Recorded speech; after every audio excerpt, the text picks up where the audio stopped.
और जैसे ही जनकपुर के लोगों ने सुना है कि अब जानकी विदा हो जाएगी, जनक परिवार की बेटियां चली जाएंगी, पूरे जनकपुर में एकदम सन्नाटा छा गया, एक अजीब सी स्थिति। कोई नर नारी एक दूसरे से आंख नहीं मिला रहा है, सबकी आंखें भर आई हैं ये सोच कर कि आज मेरी लाडली, आज मेरी जानकी चली जाए। बंधुओं माताओं, ये बेटी केवल किसी एक परिवार की नहीं होती है, ये बेटी सारे परिवार की, सारे मोहल्ले की, सारे गांव की होती है। जैसे ये सैनिक किसी गांव का, किसी माता पिता का नहीं होता, जैसे सैनिक सारे देश का होता है, वैसे बेटी भी सारे गांव की होती है। और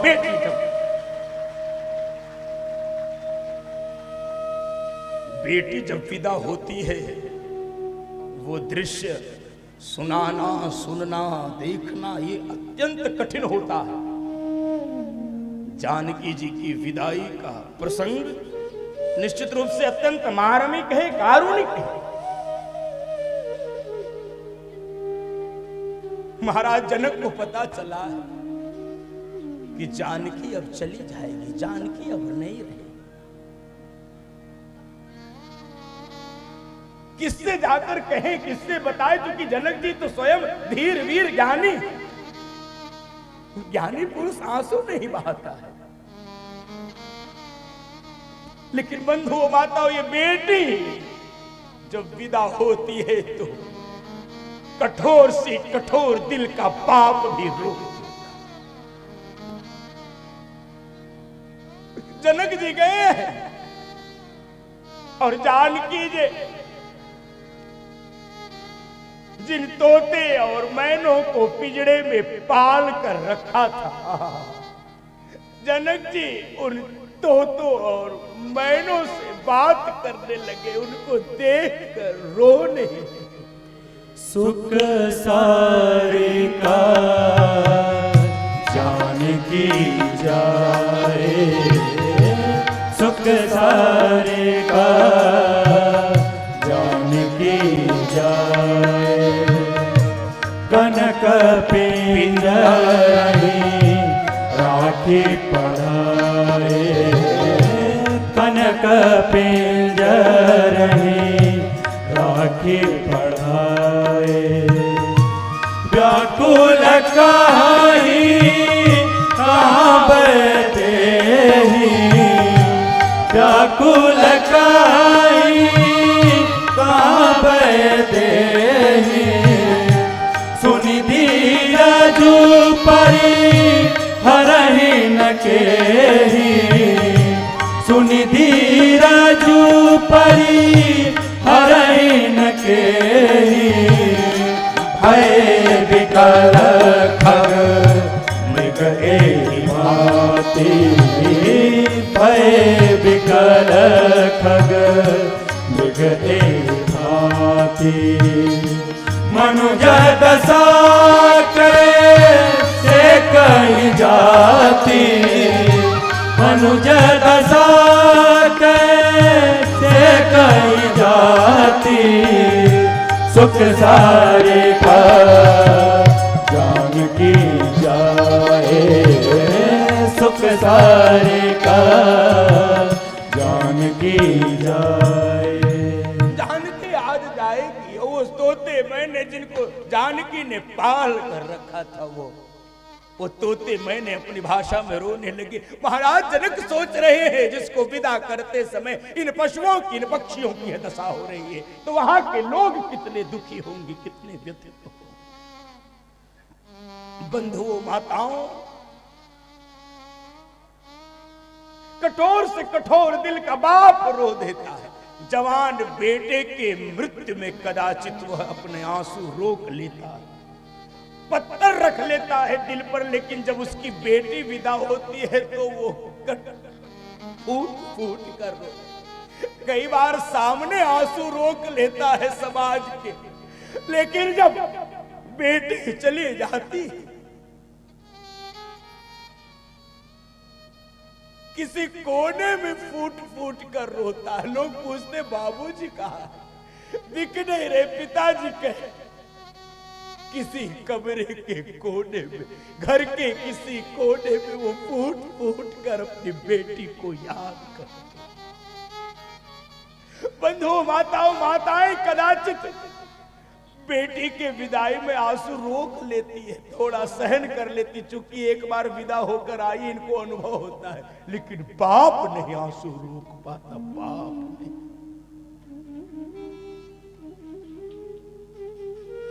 बेटी जाती है, सर्वाधिक यदि कोई रोता है तो बाप रोता है, बाप। और बेटी भी सबसे ज्यादा लिपट लिपट कर अपने बाप से रोती। बाबूजी, ओ बाबूजी, आज मैं जा रही हूं, अब तुम किससे अपने मन की बात कहोगे? आज से मैं किससे अपने मन की बात कहूंगी? क्योंकि बाप अपने मन की बात अपनी बेटी से कहता, और बेटी भी अपने मन की बात अपने बाप से, वो अपनी माँ से नहीं पूरे संसार से छिपा लेती है, लेकिन बाबूजी को अपने मन की बात जरूर। इसलिए बाप बेटी से लिपट लिपट कर बहुत रोता, बहुत रोता। और बंधुओं, माताओं, इसीलिए इस संसार में सबसे पवित्र रिश्ता यदि परमात्मा ने बनाया है तो बाप और बेटी का रिश्ता बनाया है। इससे ज्यादा पवित्र रिश्ता, इससे ज्यादा पवित्र रिश्ता भगवान ने कोई नहीं बनाया। बाप लिपट लिपट कर बेटी से रोता है। बेटी सोचती, बाबूजी, आज से जब लौटोगे शाम को तुमको चाय कौन देगा? तेरे कपड़े कौन बदलवाए? दिन भर की बातें तुम किससे करोगी? बेटी बाप से लिपट कर बहुत रोता। और बंधुओं, माताओं,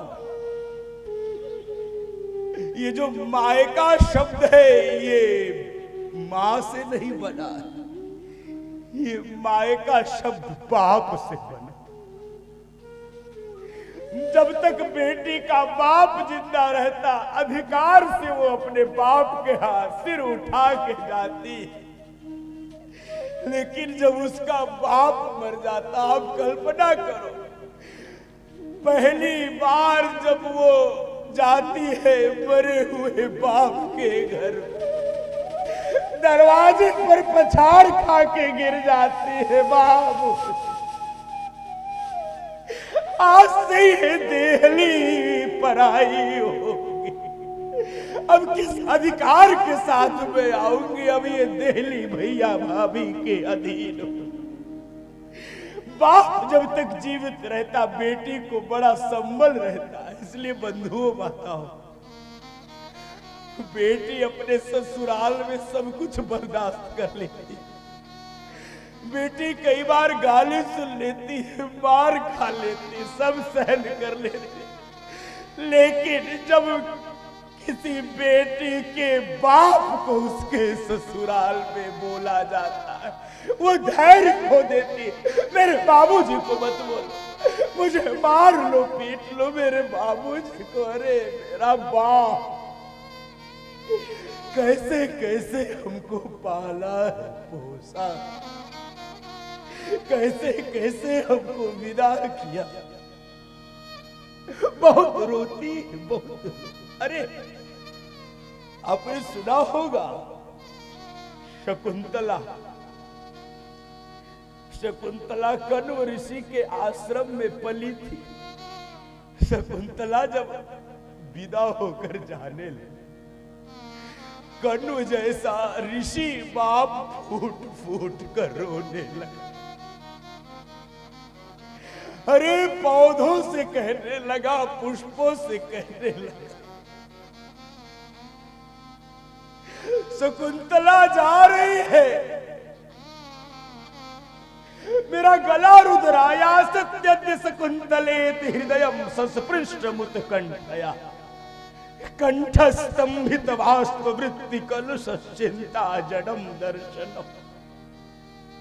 मेरा गला रुध रहा है, मेरी आंखें थक रही, ए वृक्षो, ये शकुंतला पहले तुझे पानी पिलाती थी, फिर पानी पीती थी, तेरे नए फूल निकलने पर उत्सव मनाती थी। फूलों के आभूषण उसको प्रिय थे, लेकिन तुमसे प्रेम के कारण तोड़ती नहीं थी। आज वो शकुंतला जा रही। पातुम न प्रथमम व्यवस्थिति जलम यूष्मासु पीतेश्या नादत्ते प्रियमन्नना भवताम स्नेहेन या पल्लवम आद्य वह कुसुम प्रसूति समय यस्या भवत्युत्सवः सेयं याति शकुंतला पतिगृहं सर्वै अनुज्ञायता। वो शकुंतला जा रही। फूट फूट कर रोने लगे, कहने लगे, अरे मुझ जैसे सन्यासी बाप को जब बेटी विदा करते समय ये हालत हो रही, वो गृहस्थी माता पिता कैसे विदा करते होंगे जो इतने वर्षों तक बेटी को पालते हैं पोसते। हे विधाता, ये बेटी जात तूने क्यों बनाई? इतना रुलाती, इतना रुलाती। कितना बाप रोता है बेटी के लिए, कितना रोता, कितना वो भाई रोता है जब उसकी बहन चली जाए।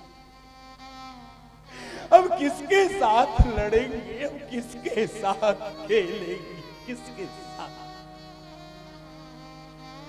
और बेटी बाप से मिलने के लिए बहुत बेचैन हो।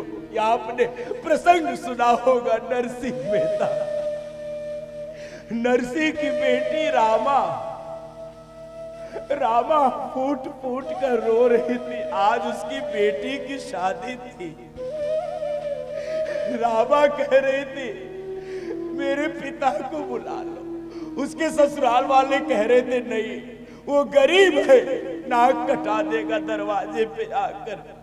और रामा को जब पता चला उसकी बेटी के शादी में उसके बाप को नहीं बुलाया जा रहा, एकदम अपने पति के चरणों में गिर गई। नहीं, अरे बुला लो। 25 साल शादी के हो गए, आज तक अपने बाप को देख नहीं पाया।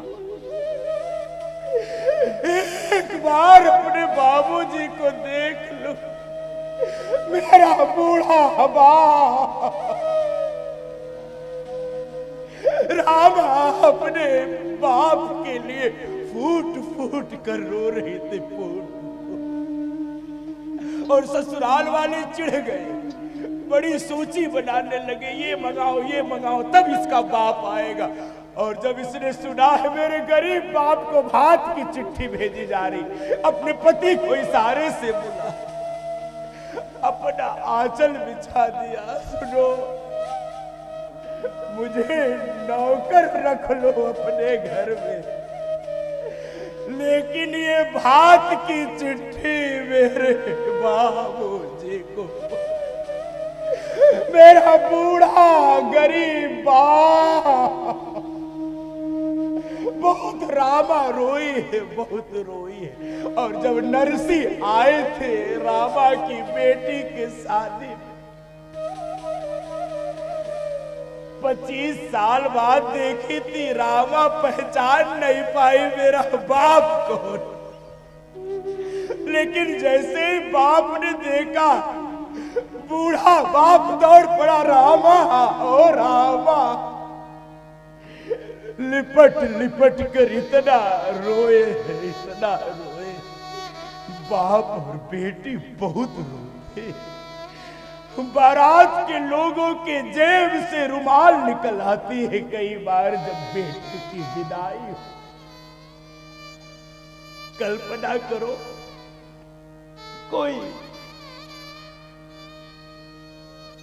विधुर बाप अपने बेटी को विदा करे जिसकी पत्नी नहीं है, जिस बेटी की मां नहीं। जब वो बाप अपनी बेटी को विदा, वो ऐसा फूट फूट के रोती है, बाबूजी अब किसके सहारे रहोगे? अम्मा क्यों छोड़ कर चली गई मेरे बाप? मेरा बाप किसके सहारे रहेगा, किसके सहारे?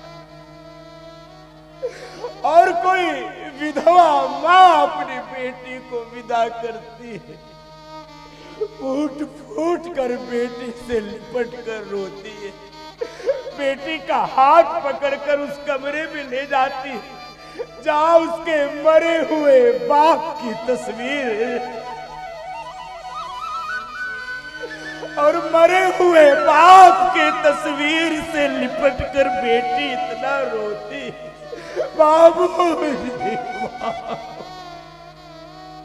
अरे बाबूजी कहाँ चले गए छोड़ के कहा।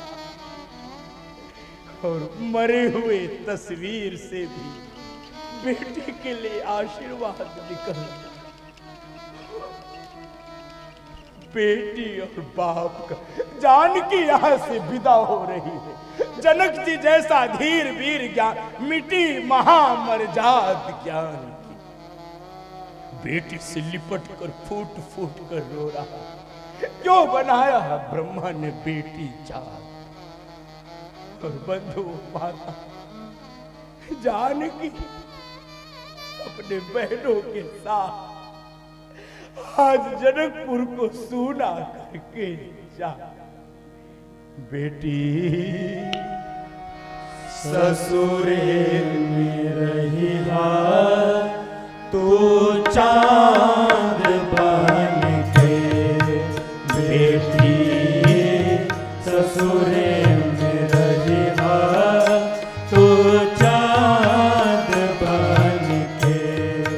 सबके पुतरी के बिचवा, सबके पुतरी के बिचवा, परान बन के बेटी ससुरे में रहिहा तू चांद बन के। बेटी ससुरे में रहिहा तू चांद। क्या शिक्षा देते हैं सास के निस दिन चरण दबैहा, सास के निस दिन चरण दबैहा, बिटिया सबसे पाछे खैहा, बिटिया सबसे पाछे खैहा। ससुर के बाजे जब खरौआ, ससुर के बाजे जब खरौआ, पानी दिया कोई पौआ। रहिया अगहन पुस महीनवा के बिहान बहन के। बेटी अगहन पूस के महीने की सुबह बन के चांद बन के। बेटी ससुरे में रहिहा तो चांद बन। और क्या कहती हैं साँझ के तन को समय जो पैहा, साँझ के तन को समय जो पैहा, छोटा लड़कन के पढ़ैहा, छोटा लड़कन के पढ़ैहा। साँझ के तन को समय जो पैहा, बिटिया सत्संग में मन लैहा, बिटिया सत्संग में मन लैहा। जो कहियो के आहट पैहा, जो कहियो के आहट पैहा, मुखड़ा घूंघट में छिपैहा। रहिहा घर में हीरा मोती के दुकान बन के। बेटी ससुरे में रहिहा तो चांद बन के। बेटी ससुरे में रहिहा तो चांद बन के। बेटी ससुरे में रहिहा तो चांद बन के। और जानकी जी अपने चारों बहनों के साथ भगवान के चारों भाइयों के सहित